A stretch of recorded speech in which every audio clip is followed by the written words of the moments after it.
Qual é a hora certa de me separar? Antes de mais nada, eu quero que você me diga uma coisa. Você está passando por algum tipo de situação de violência? Sua vida corre risco? Se sim, você vai imediatamente numa delegacia da mulher, preste a sua queixa, faça a sua denúncia e se proteja. Isso é prioridade. Dito isso, vamos para as questões mais subjetivas. O que juntou vocês ainda está presente? Aquela pessoa que despertou a sua admiração, você ainda admira hoje? Porque a gente é mais inocente no começo do relacionamento, a gente percebe menos coisas, a gente cria uma pessoa naquela outra pessoa conforme o nosso desejo. Eu quero que aquela pessoa seja assim, então eu só enxergo o que me interessa ali. Essa pessoa ainda tá lá? Ou ela mudou muito? Ou você passou a enxergar tantos defeitos até chegar ao ponto que você tá achando que não tá valendo a pena? Tem admiração aí ou não tem? Como você vem sendo tratada? Você se sente ouvida, respeitada, importante nesse relacionamento? Ou tudo isso ficou para trás? Existe conexão? Tem conversa boa? Vocês passam tempo conversando sobre coisas aleatórias? Vocês são capazes de fazer planos? Vocês conseguem imaginar coisas que vocês querem fazer lá na frente, construir uma casa juntos, morar em algum lugar específico, viajar, conhecer algum lugar que seja do interesse de vocês dois. Tem coisas que juntam vocês ainda? Vocês conseguem fazer as pazes depois de uma discussão, depois de uma situação em que vocês se afastaram um pouco, se desentenderam? Ou vocês simplesmente deixam passar e vão voltando a conversar sem alinhar tudo aquilo que ficou mal digerido depois de um mal-estar que vocês dois passaram?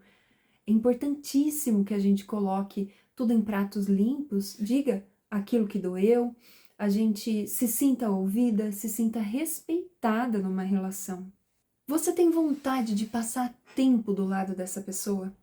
Ou você se imagina planejando um futuro até os dias em que você estiver mais velhinha? Você se imagina do lado dessa pessoa? Ou por acaso te parece um alívio se ver livre dessa pessoa na sua vida? Quando você pensa em se separar, você sente pena da outra pessoa? Ou você sente medo de ficar sozinha por algum motivo? Essas são questões que a gente precisa observar porque elas não devem ser um motivo para a gente manter uma relação nunquinha. O motivo para a gente se manter dentro de uma relação é conexão, é fazer bem, é se sentir crescendo como ser humano por estar dentro dessa relação. Além disso, a gente precisa querer construir algo junto. Será que o outro está aberto para se conectar comigo? Não adianta a gente esperar que uma relação vá ser 50-50. Eu dou metade, ele dá a outra metade, assim como a gente faz na divisão de bens. Ah, é metade meu, metade seu, em alguns casos, né? Mas no casamento, como disse Brené Brown, a gente precisa contribuir com aquilo que a gente tem e aceitar o que o outro tem para oferecer. Não é porque eu tô estressada hoje que o outro tem que acolher o meu estresse. Às vezes os dois vão estar estressados. Daí a gente não consegue contribuir com muito. A gente fica em paz. A gente alinha as expectativas. Às vezes a gente tolera tanta coisa para caber dentro de um relacionamento que a gente acaba se desconectando da gente mesmo. A gente até se esquece quais eram os nossos desejos, os nossos sonhos. Isso é algo que a gente precisa levar em consideração toda vez que a gente pensar em se separar, porque talvez a gente se encolheu tanto que a gente até perdeu a nossa própria identidade. Então, se você está em dúvida se é hora de se separar ou não, pode ser que seja interessante você se reconectar com você mesma para tomar essa decisão de forma mais madura. Porque quando a gente não tá bem, o nosso relacionamento também não vai bem. Então, ajustando algumas coisas por nós, quando a gente começa a cuidar da gente mesmo, aí a gente consegue saber qual que é o caminho que a gente quer. A gente tem mais consciência quando a gente se conhece melhor, quando a gente aprende a ser feliz sozinho. Primeiro a gente precisa aprender a ser feliz sozinho para depois contribuir com a vida de outra pessoa, como é a proposta de um relacionamento, né? E a gente precisa aprender a não tolerar demais. Se a gente não tolerar nada, a gente não vai parar em relacionamento nenhum. Mas a ideia não é tolerar tudo.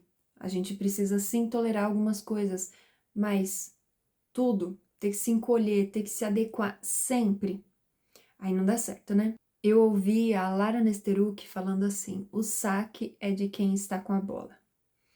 Então, se é você que está vendo uma necessidade dentro do casamento, é você que tem que ir lá e sacar, porque a oportunidade é sua.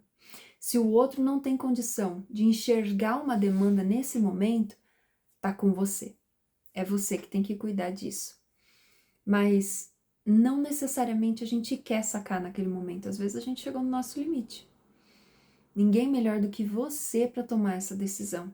Contar com um profissional pode ser muito útil nesse processo, porque você vai aprendendo a construir a sua resposta com um direcionamento de alguém que não vai estar ali te julgando ou sabendo o que é melhor para você. Só você sabe o que é melhor para você. Em casos que a gente tolera coisas demais, a gente acaba se desconectando da gente mesmo. E aí é quando o nosso corpo começa a falar com a gente, já que a gente não está ouvindo as nossas emoções. Você começa com sintomas de estresse crônico, quando o cortisol está muito alto por muito tempo.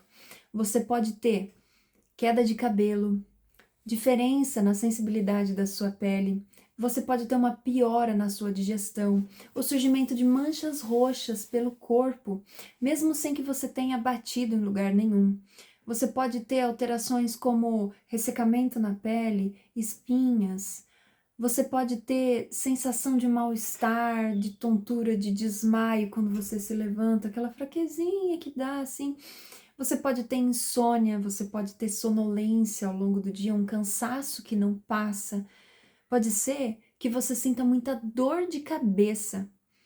Pode ser que você tenha alergias na pele. Pode ser que você tenha muitas dores pelo corpo, tensões, sabe? Pode ser que você comece a ranger os dentes e amanheça com dor. É interessante observar o nosso corpo, ele fala também, especialmente quando a gente se desconecta da gente para poder caber em algum lugar, porque a gente acha que a gente não merece mais do que aquilo ali ou porque a gente tem medo.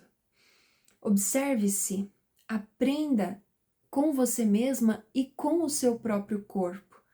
Não permita que uma situação externa te adoeça para sempre por falta de esperança, por falta de coragem de enfrentar uma situação. Meu nome é Maine Missassi, eu sou psicanalista. Meu Instagram é @maine.psi.